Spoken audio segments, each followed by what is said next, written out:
Hi guys, Patrick here at Core Oxford. Today I'd like to ask a couple of questions and provide a couple of solutions. So one of the things I've noticed recently, certainly over this lockdown and even before that, is as people get more stressed, they change how they breathe. As they change how they breathe, they get in more pain. Now that pain could be headaches, it could be neck pain, it could be back pain, even shoulder pain as well. So what I would like to try and do over the next few days is give you some tools that you can go away and do yourself and see if that helps you feel a little bit better. So the main thing we want to try and do is we want to try and change how we breathe.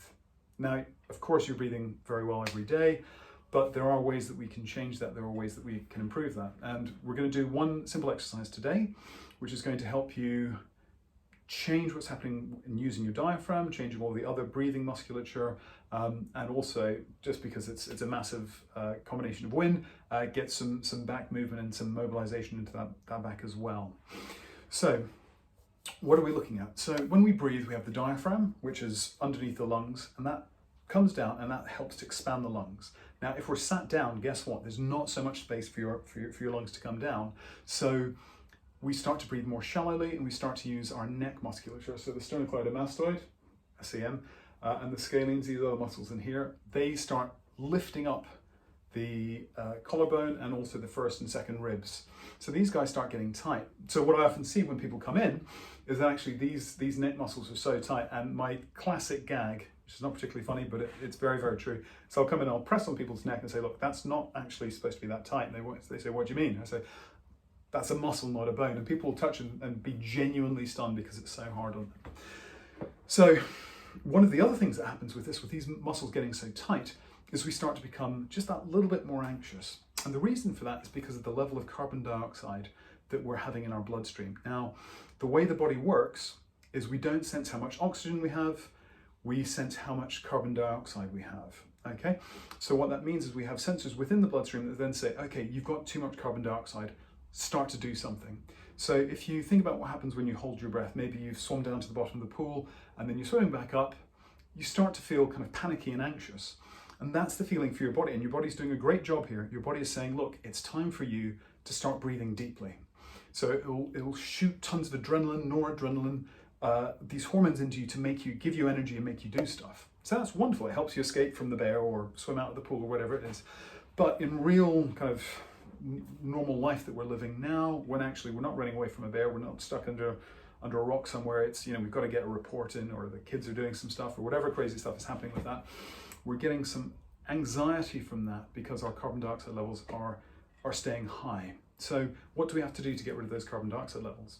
We just have to breathe out more fully. So a big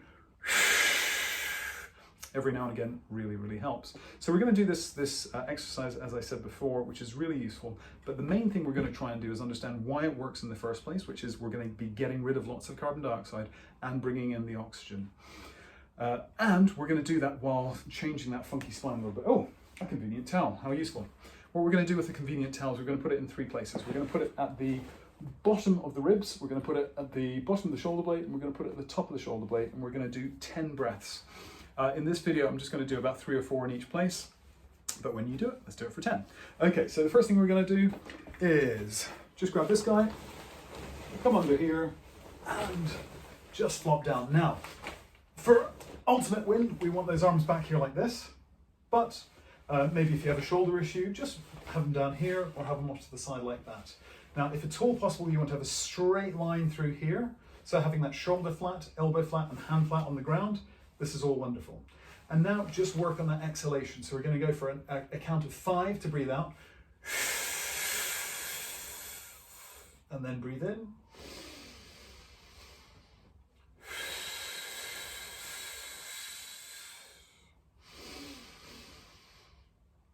Now, as we're doing that, we really want to make sure this guy is doing all of the work. So, some convenient goggles, great stuff.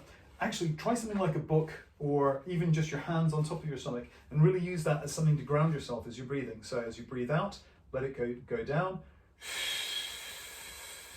And then as you breathe in, really drive it up.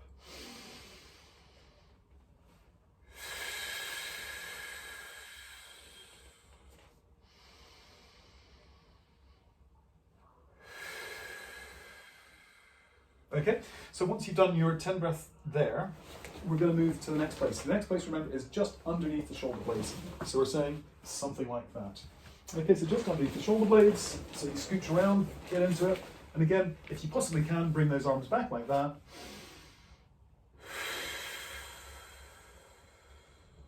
And if you want, you can bring your arms off to the side, you can have them down like that, you can have them any kind of variety, as long as things feel good to you. Now, you can have your trusty goggles or book or whatever it is, a small dog perhaps, sitting on your stomach, just making you aware of what you're doing here and then breathing back in.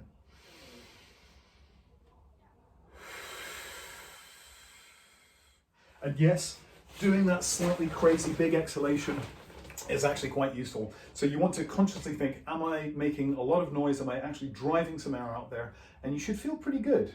Certainly noticeably after about 4 or 5 breaths, for me, I actually feel quite good. I can kind of feel things coming down. If you've got a heart rate monitor or a pulse monitor on your watch or your smartwatch, that should actually start showing some changes. But don't worry about it. The most important thing is just working on that exhalation. Okay, we've got our third guide to come through, and that's just going to be at the top of the shoulders. And as the paper collapses, it's all fine. It's going to get a wipe down later. We will come into here, and we're just going to drop like that. Now, this will be the toughest of the places to go. Everything else has almost been in preparation to get you really good at what you're doing here. So from here, we're just going to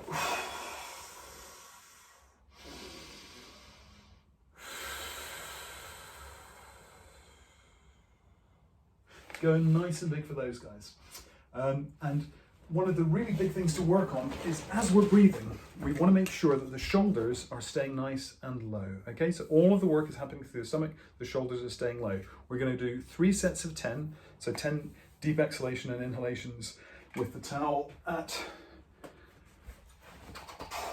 this height, so bottom of the ribs, then 3 here, and then 3 here. Now, one other thing with this is, why aren't you using a foam roller? That looks really easy. We don't want something really big and thick and hard. We want to have something really soft and squidgy so that actually your body can curve over it. We're actually letting the vertebrae and the musculature around it just gently relax as it goes over each of those 3 places. As you do that, you will start to feel much more relaxed, and the whole spine will start to feel just a little bit more malleable and movable. So it really is a fantastic exercise to do to get you breathing better, more freely, and to understand actually that we don't have to do that, we can just do it from here. Okay, so give that a go, 3 times 10 with the breaths. Remember, keeping the shoulders nice and flat. Have something like a book or your hands on your stomach to really judge how well you're using that stomach, making that go up and down. You'll probably be quite surprised about how difficult it is initially, but how much simpler it is once you get it done. As ever, just take it nice and easy.